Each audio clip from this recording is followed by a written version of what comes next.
بسم اللہ الرحمن الرحیم کل نفس ذائقۃ الموت۔ ہر ذی روح چیز نے موت کا ذائقہ چکھنا ہے۔ اللہ نے فرمایا کل نفس ذائقۃ الموت، ہر ذی روح چیز نے موت کا ذائقہ چکھنا ہے۔ تو سامعین محترم، ذائقہ کڑوا بھی ہوتا ہے، ذائقہ میٹھا بھی ہوتا ہے۔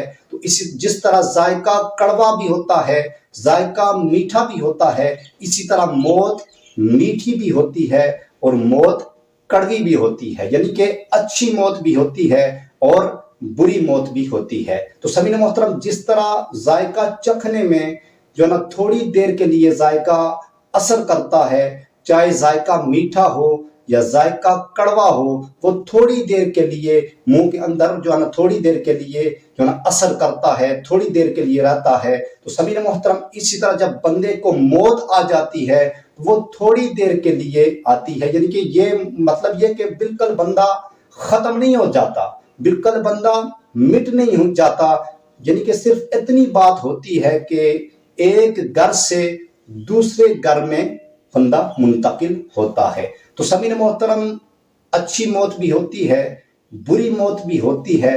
اچھی موت آنے کی 8 نشانیاں ہیں۔ اچھی موت آنے کی 8 نشانیاں ہیں۔ وہ کون کون سی اچھی موت آنے کی کون کون سی 8 نشانیاں ہیں؟ جن میں سے پہلی نشانی، مرتے وقت اللہ تعالیٰ کلمہ نصیب کر دے تو اس سے اچھی موت اور کوئی نہیں ہے۔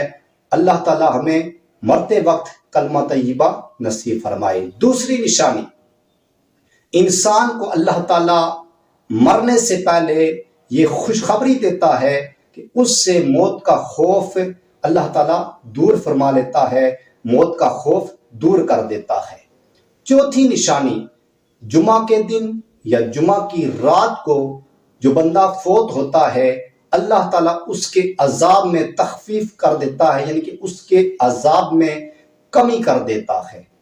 پانچویں نشانی، جو بندہ دین کا دفاع کرتے ہوئے یا دین کی خدمت کرتے ہوئے اسے موت آ جائے تو یہ بھی موت اچھی موت ہے۔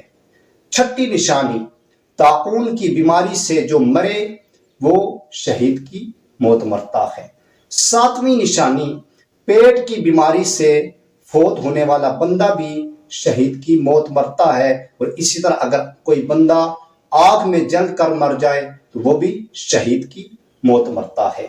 آٹھویں نشانی، جو بندہ پانی میں ڈوب کر مر جائے وہ بھی شہید کی موت مرتا ہے، اور اسی طرح اگر کسی بندے کے اوپر کوئی چیز گر جائے، مثلاً چھت، پہاڑ وغیرہ، اگر کوئی چیز گر کر بندہ مر جائے تو وہ بھی شہید کی موت مرتا ہے۔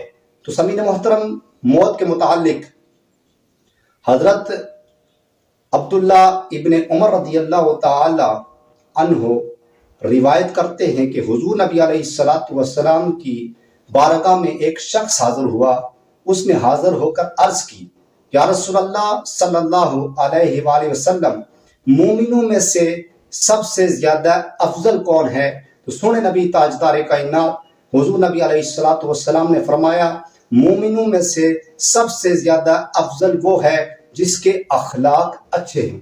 تو پھر اس شخص نے پھر حضور کی بارگاہ میں عرض کی کہ یا رسول اللہ صلی اللہ علیہ وسلم، مومنوں میں سے سب سے زیادہ عقل مند کون ہے؟ تو تاجدار کائنات حضور نبی علیہ السلام نے فرمایا کہ مومنوں میں سے سب سے زیادہ عقل مند وہ ہے جو کثرت کے ساتھ موت کو یاد کرتا ہو۔